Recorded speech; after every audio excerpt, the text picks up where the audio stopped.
a todos e a todas. Ben chegados e ben chegadas a Pontevedra. Neste ano 2011, no que se cumpren 75 anos do asasinato de Alexandre Bóveda, quero comezar este acto expresando o recoñecemento ao traballo político e social de recuperación da memoria de todos os fillos e fillos desta terra que perderon a vida por causa da liberdade e esperanza para o noso país. A Fundación Alexandre Bóveda, a colectivos sociais, sindicais, culturais, institucións, o noso recoñecemento a ese labor. A memoria é o maior patrimonio, a máis valiosa herdanza que recibimos. Polo tanto, recoñecer e homenaxear a Bóveda hoxe, no Día da Galiza Mártir, é unha obriga e un compromiso. Boa tarde, familia Bóveda, membros da Fundación Alexandre Bóveda, pontevedreses, amigos e amigas. Un 17 de agosto máis para lembrar aquel triste episodio da nosa historia hai xa 75 anos. Para lembrar o home que asesinaron por defender os ideais dunha Galiza máis libre e desenvolvida, máis dona de si mesma, máis avanzada e máis equilibrada. Hoxe, co run de fondo da crise financiera global, en pleno negocio dos especuladores, as grandes multinacionais e os mercados liberais, ten máis vixencia ca nunca a herdanza de Bóveda. Aquel home que xa nos anos 30 do pasado século apostaba por unha facenda galega que reequilibrase o país e fixera posíbel o seu desenvolvimento integral. Aquel home que confiaba no poder público para recapitalizar Galiza e os nosos sectores productivos e para que as estruturas financeiras e económicas servisen para que todos os galegos e as galegas vivísemos mellor. Hoxe notamos aínda máis canto necesitábamos a súa luz, o xenio que guiaba o camiño que os galegos empezábamos a percorrer cando o mataron. Bóveda non era un especialista como os que agora analizan os mercados e observan tranquilos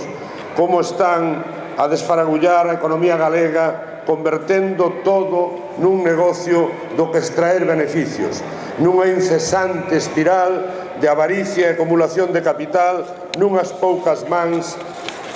mentres cada vez son máis as persoas que carecen das mínimas condicións de vida. Miremos hoxe ao alto desta columna e vexamos o busto dun home que confiaba na economía pública, que tratou de ordenar un sistema fiscal galego xusto e beneficioso para todos. Bóveda estaría hoxe a anos luz de quen pon a economía ao servicio das gorxas profundas dos beneficios empresariais e especulativos. Defendamos o seu nome, no seu nome, un mundo máis xusto, unha Galiza máis desenvolvida e igualitaria, capaz de xestionar os recursos da nosa economía dignamente, dona dos seus recursos naturais e productivos, conectada co mundo, pero quen de xestionar as actividades económicas que teñan lugar no noso territorio, extraendo beneficios sociais que repercutan na vida dos galegos e galegas. Esas son as ensinanzas de Bóveda, nas que nos inspiramos cada día para construir alternativas para unha Galiza máis sólida, máis forte e máis rica. Por iso temos en Bóveda, sobre todo, un motor de optimismo e de esperanza para resurdir do noso país, tamén de confianza, de convencimento de que o nacionalismo e que co nacionalismo Galiza ten futuro. Por Alexandre Bóveda e o resto dos mártires de Galiza, viva Galiza Ceira. Moi boas tardes a todas e a todos. En primeiro lugar, teño que dicer que para min unha honra dirixir hoxe aquí unhas verbas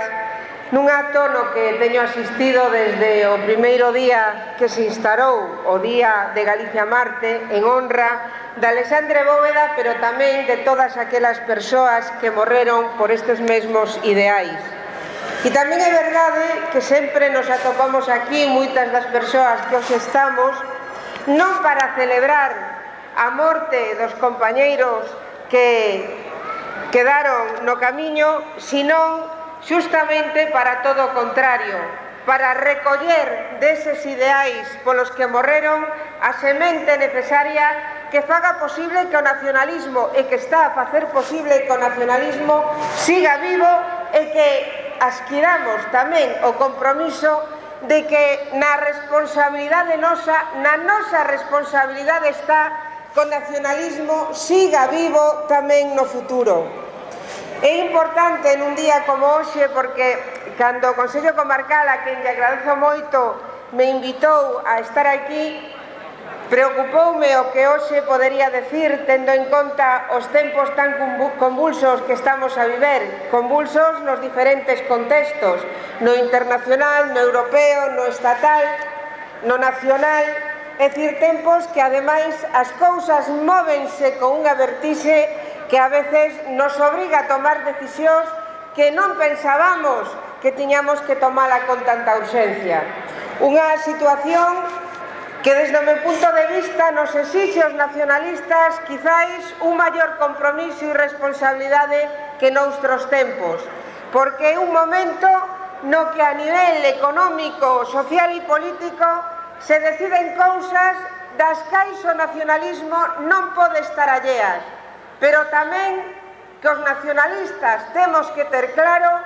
que non podemos facer unha política social, económica, que estea disociada do que debe ser e ten que ser a política nacionalista en Galiza.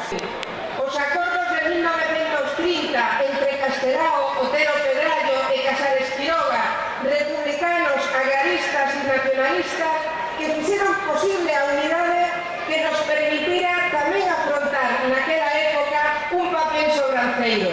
Igual, tamén, amigas e amigos, que fomos capaces os nacionalistas na época dos 60 cando recuperamos aquela doctrina que na longa noite da pedra tuvo que quedar escurecida.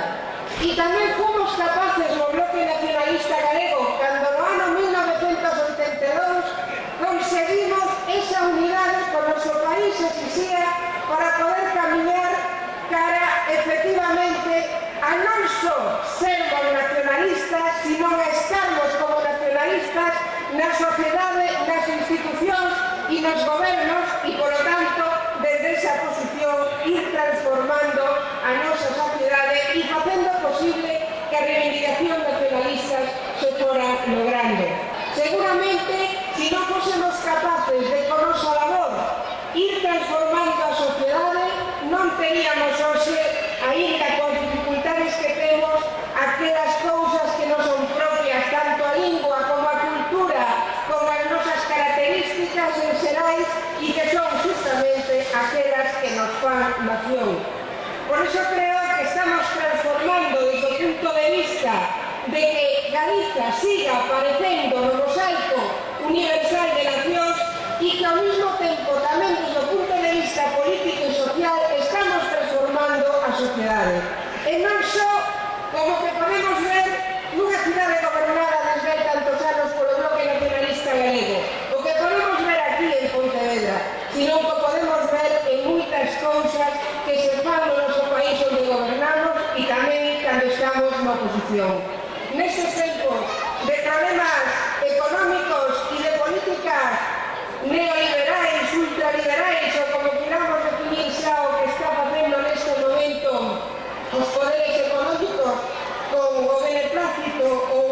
a pasividade e mesmo a cobardía dos poderes políticos,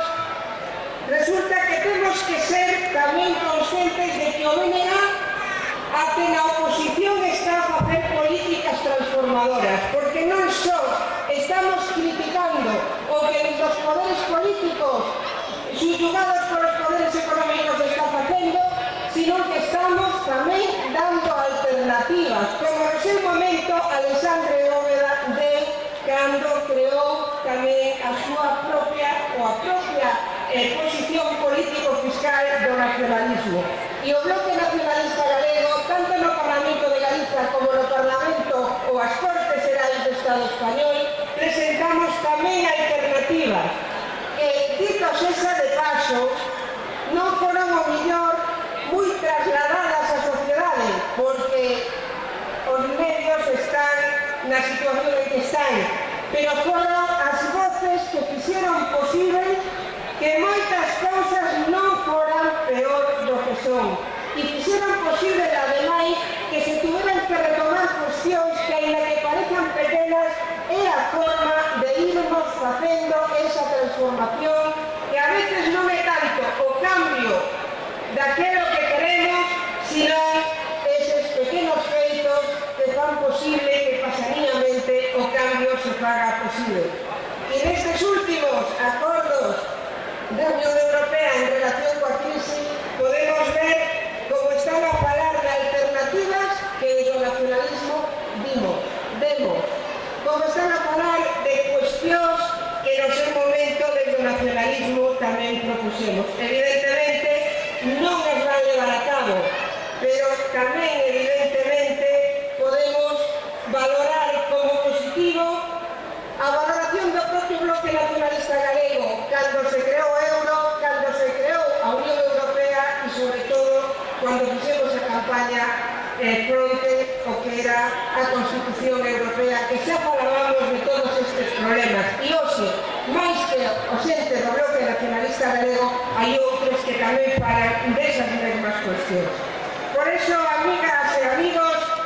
eu creo que nun momento como hoxe temos que ser conscientes do papel que está a xogar o Benegar na nosa sociedade, de como partindo de Galiza podemos tamén facer o noso traballo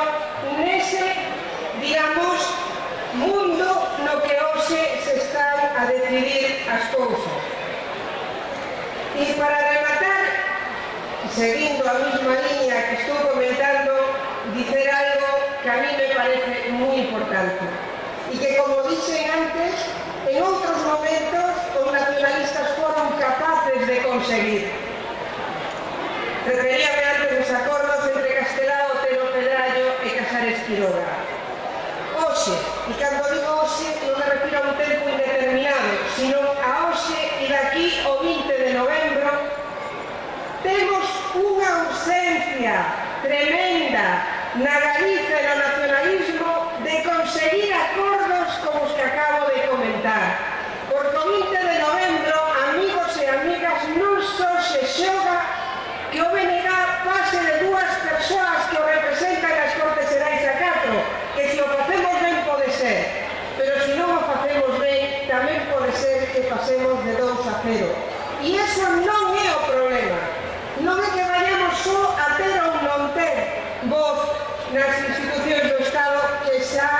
é importante, sino que esa voz que se pode, o que debemos facer que permanezca no Estado español, pode significar o futuro da voz do nacionalismo. Por eso, os nacionalistas de hoxe estamos obrigadas aos acordos, á unidade. Estamos obrigadas e obrigados á generosidade, porque sin eso non vai ser posible conseguir